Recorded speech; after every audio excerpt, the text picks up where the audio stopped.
Today is the long-awaited day of Steve's engagement party. Since Steve doesn't have parents, I, his grandmother, will be attending in their place. Thinking about the people who are going to become family, I can't help but feel a bit nervous. However, despite my worries, the engagement party went smoothly. Steve's fiancée, Nancy's parents were both smiling and conversing with Steve. Amidst all this, Nancy suddenly spoke to me. So it's true that Steve was raised by his grandma. Oh yes, didn't Steve tell you? He did. I just thought, no way. Nancy stared at me intently, as if assessing me again.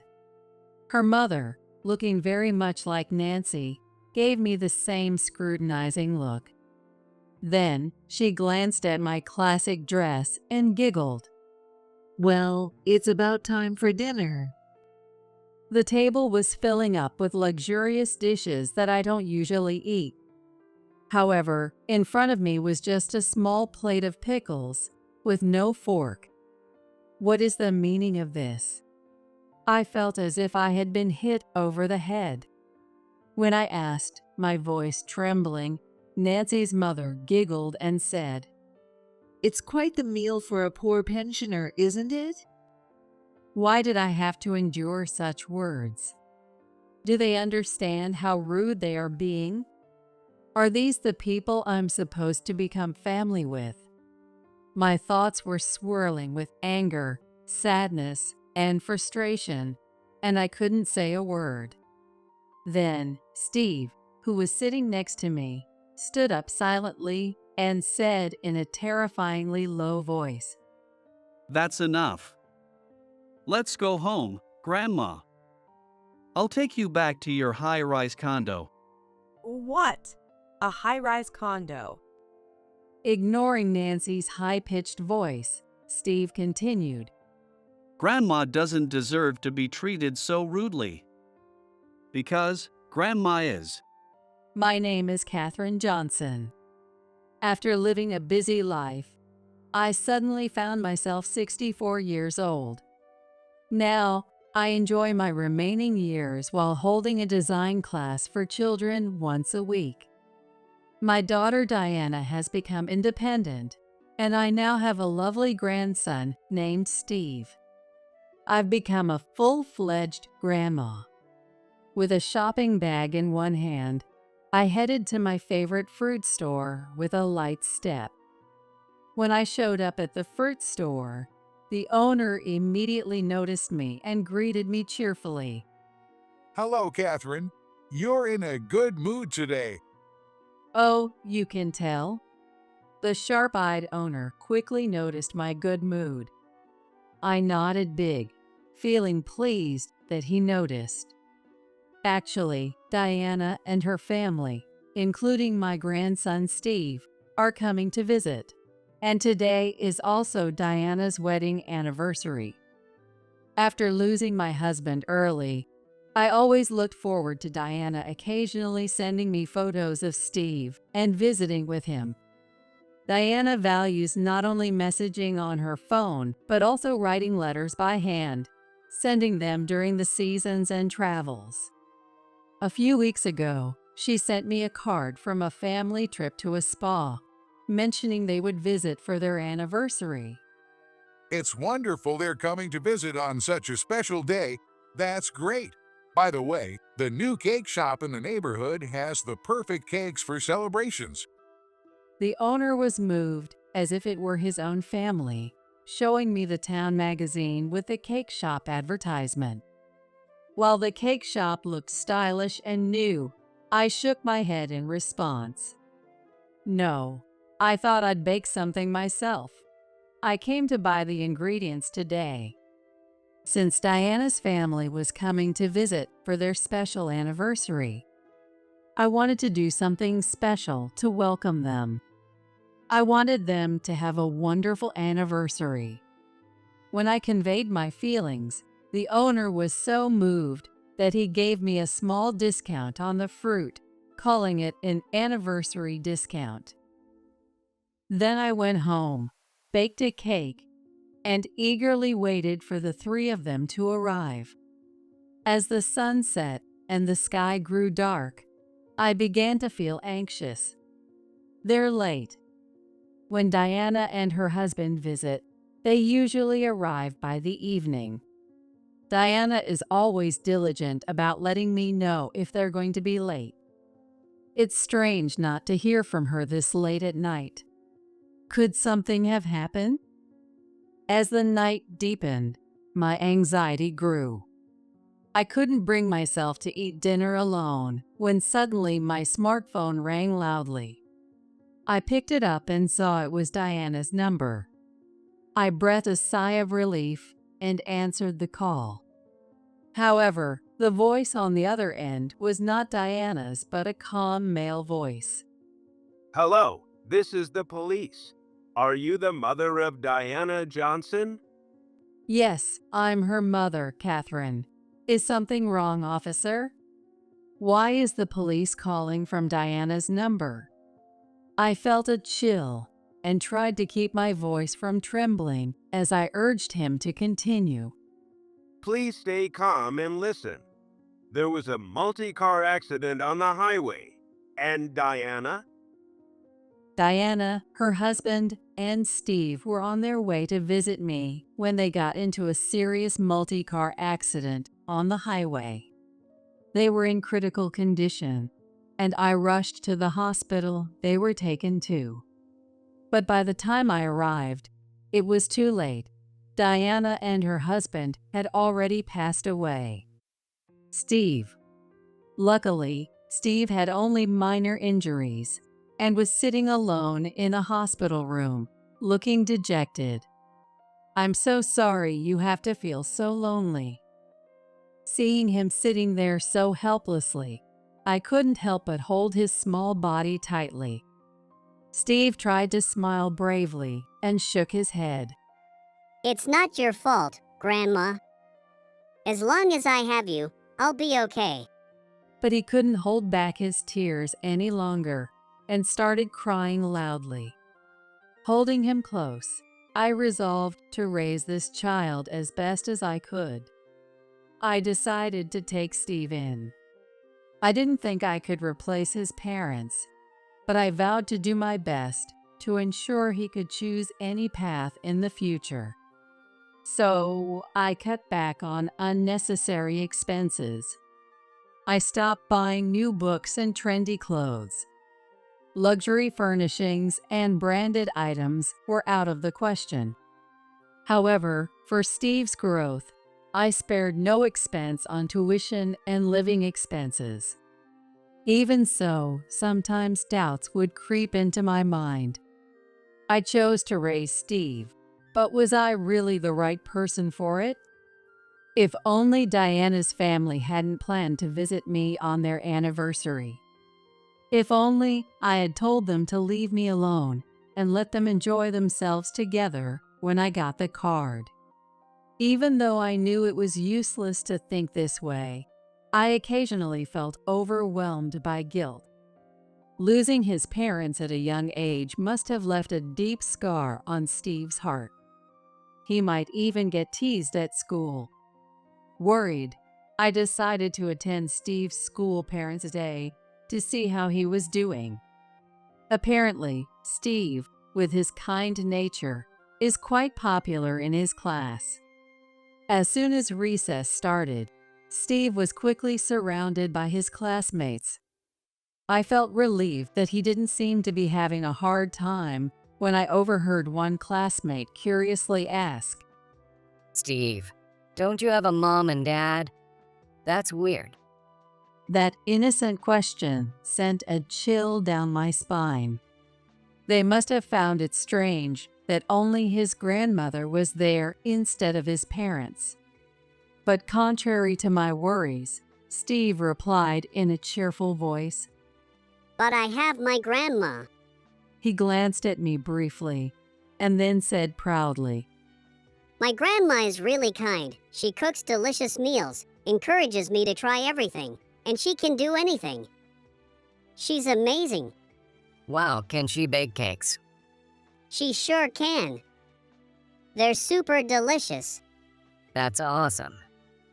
That day, I secretly shed tears when I got home and treated him to a homemade cake filled with fruits. From then on, Steve studied hard, graduated from a prestigious university, got a job, and moved away just like Diana.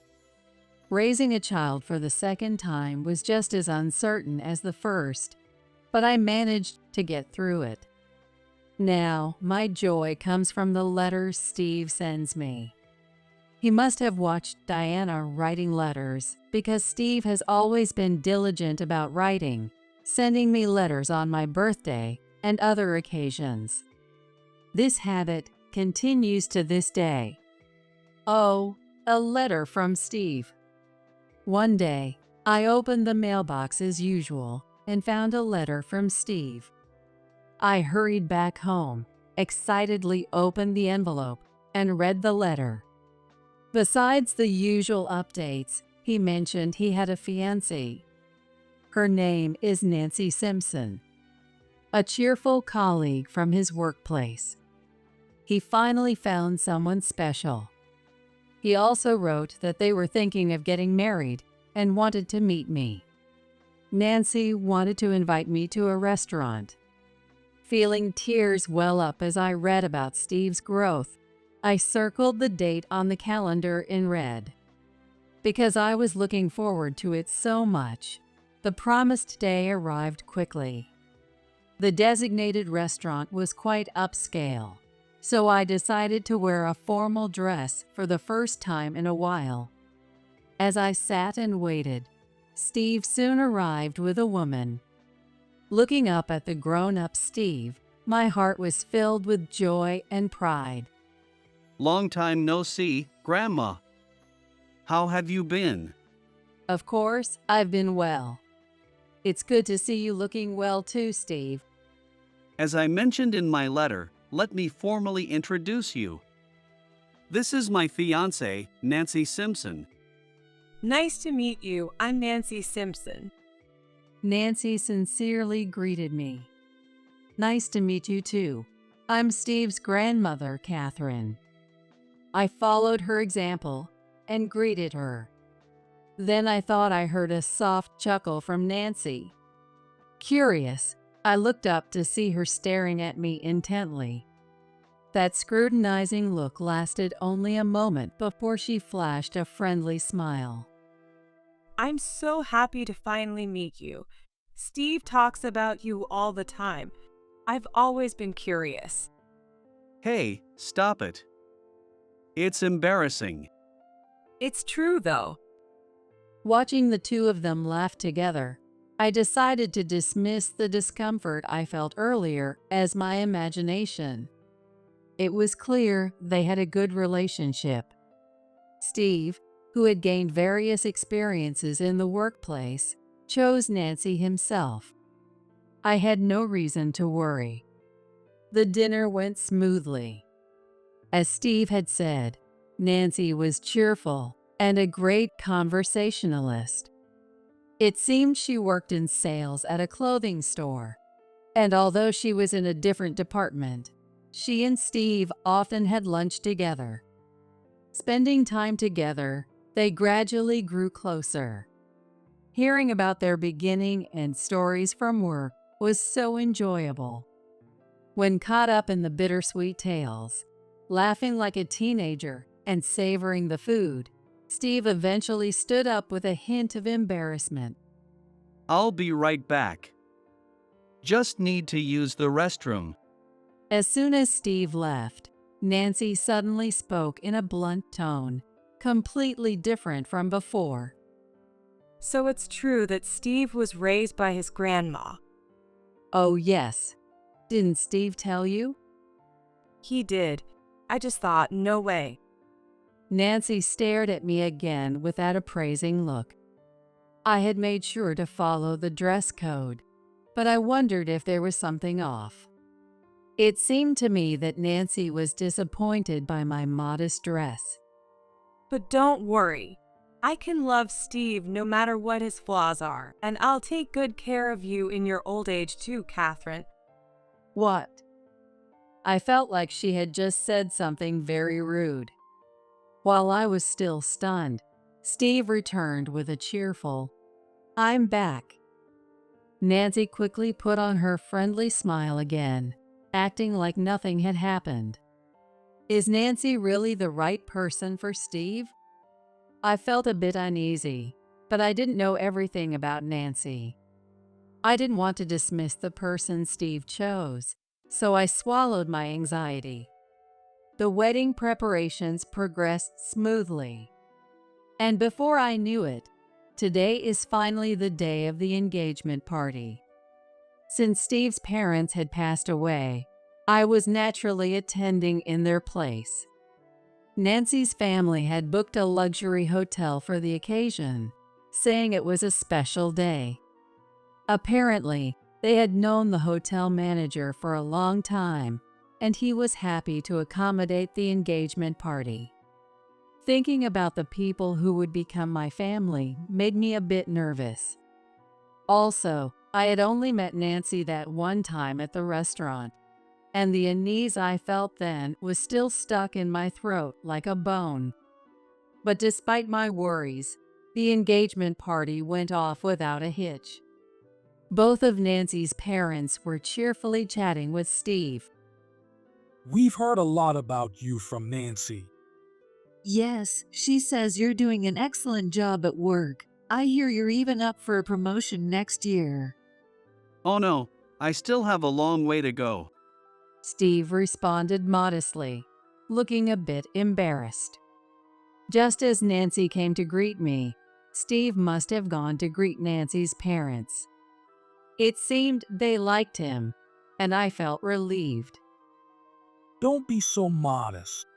Someday, you might even contract with our company. Oh, your company? Didn't I mention it? My father runs an apparel shop. He is even contracted with famous designers from Paris and other top designers worldwide. Well, hey, Nancy, this isn't the time to boast. Oh, sorry. I just got carried away. Apparently, Nancy's father's company had quite a reputation in the fashion industry. He handed me a business card, but I didn't recognize the company name. However, I probably only knew the tip of the iceberg. I didn't think much of it and placed the card on the table. So, it seems everyone here has experience in the fashion industry. Steve's workplace was also related to fashion. Additionally, all of Nancy's family members were involved in running apparel shops. I was thrilled to find such a common ground that could liven up the conversation. Everyone, including you, Catherine? Yes, actually, I used to be a designer.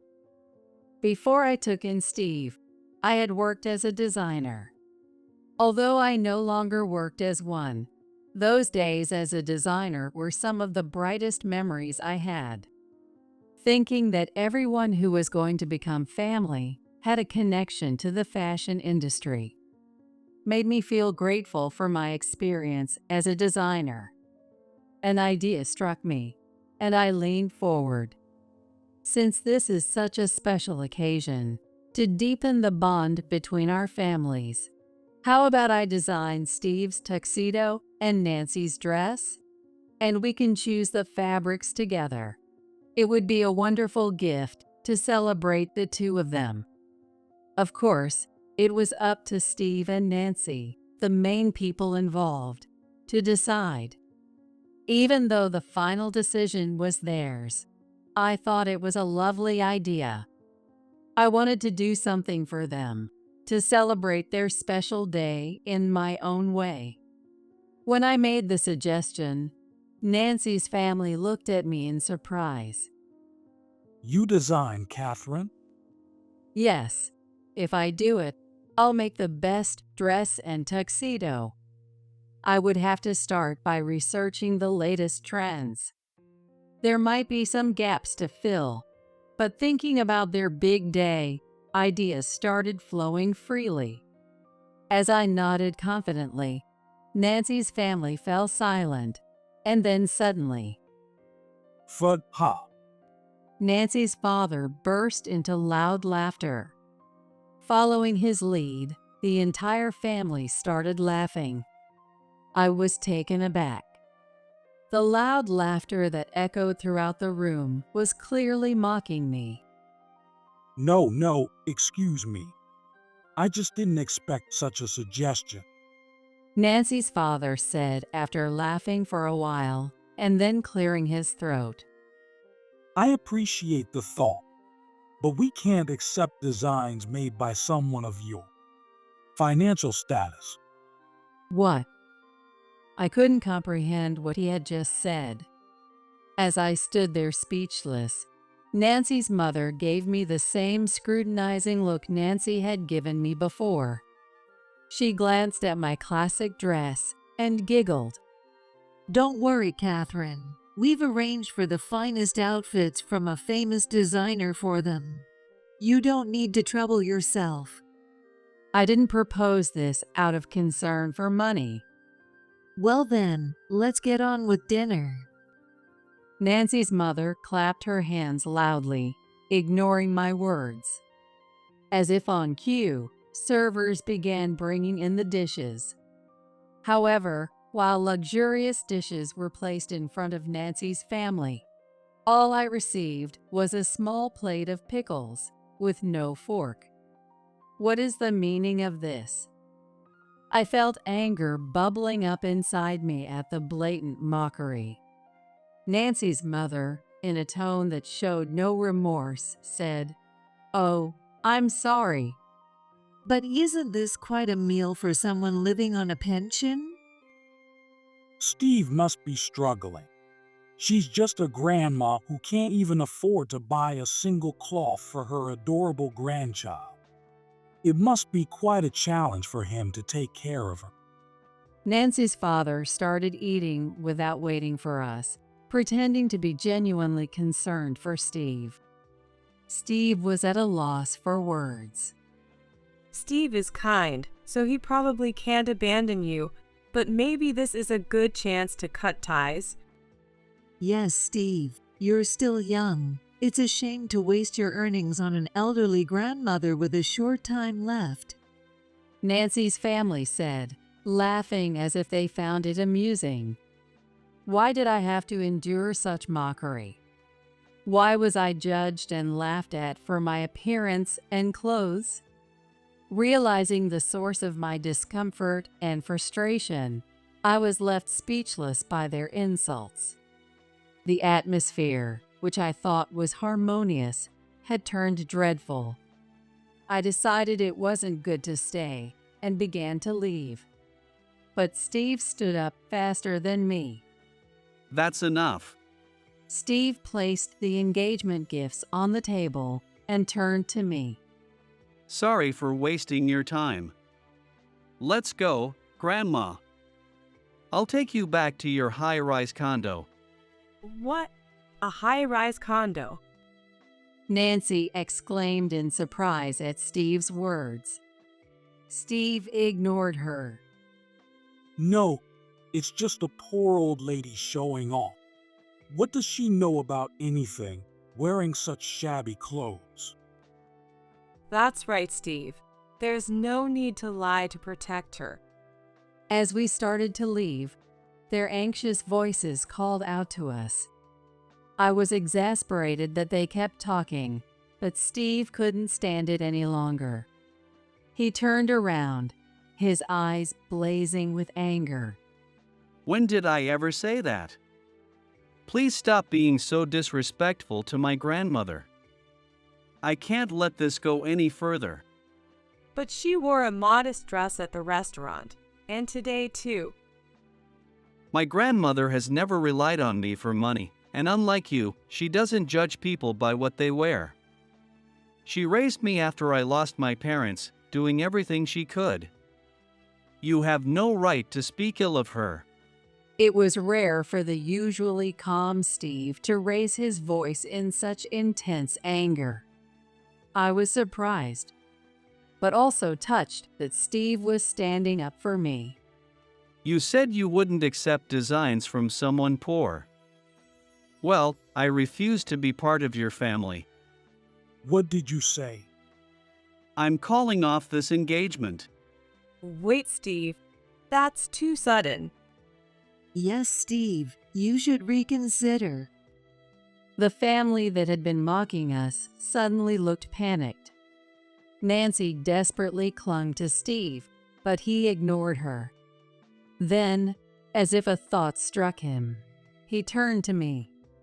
Grandma, do you have your old business card from when you were a designer? Yes, I do. Could you lend it to me? Of course.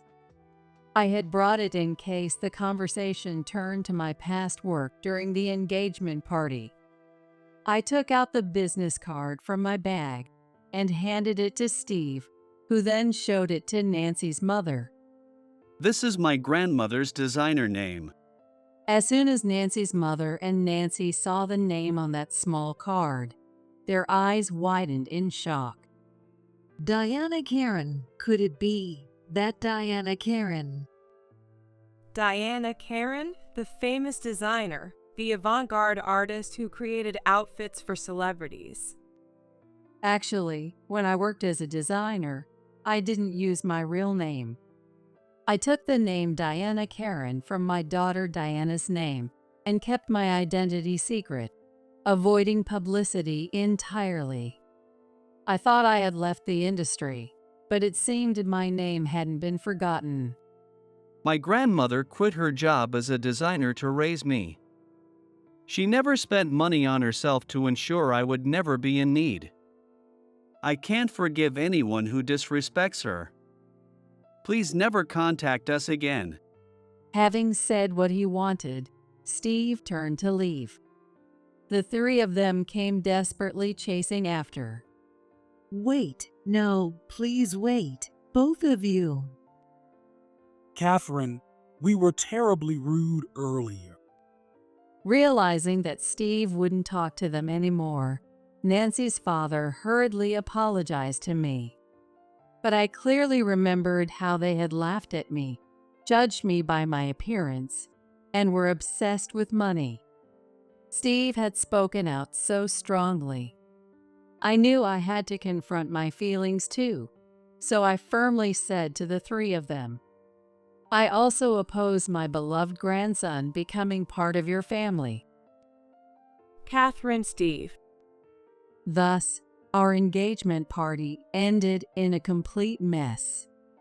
However, neither Steve nor I had any regrets.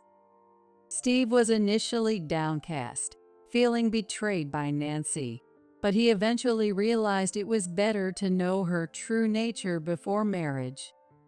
Afterward, Nancy spread rumors at work, claiming I was the victim of Steve suddenly calling off the engagement. But thanks to Steve's sincere explanation and Nancy's reputation, the misunderstanding didn't spread and soon died down. Despite everything, Nancy still played the victim, saying, I lost the chance to boast about having a wedding dress designed by the legendary designer. People around her were exasperated by her behavior, and she eventually had to resign. Steve wrote to tell me that he had regained his peaceful daily life. However, I still had a minor issue on my end. That was, Catherine, we're so sorry. Please forgive our rudeness. We deeply regret our actions, please. Nancy's family frequently showed up at my home, begging for forgiveness. I wondered how they got my address, but figured they might have asked Steve. It wasn't Steve's fault, but I was frustrated that they kept coming despite the matter being settled between us. I shook my head at the camera on the intercom. No, what's been said can't be unsaid. Not only had Nancy resigned, but her father's company was also struggling. The reason was that word had spread about them insulting the famous designer Diana Karen. One of the renowned designers contracted with Nancy's father's company happened to be my former student. When she heard about the incident, she was furious and promptly withdrew her products. And apologizing for money doesn't mean anything to me. If you persist, I'll call the police. I calmly warned them, but the three of them wouldn't stop barging into the high-rise condo. Eventually, complaints from neighbors led to the police issuing a strict warning to them. One day, as life began to return to normal, I received a call from one of my former students. She was the one who had been contracted with Nancy's father's company.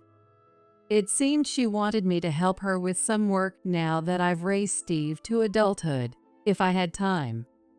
Maybe it's not a bad idea to return to designing, I thought. I immediately agreed to her request. And when I went to discuss the future work, it turned out to be at the company where Steve worked. Long time no see, Catherine. Thank you for joining the project. It's been a while. I thought it would be a good change of pace. With you, Catherine, we're unbeatable. Apparently, my student had started a new contract with Steve's company. It must be fate. With renewed determination, I returned to the fashion industry, creating new memories with my beloved student.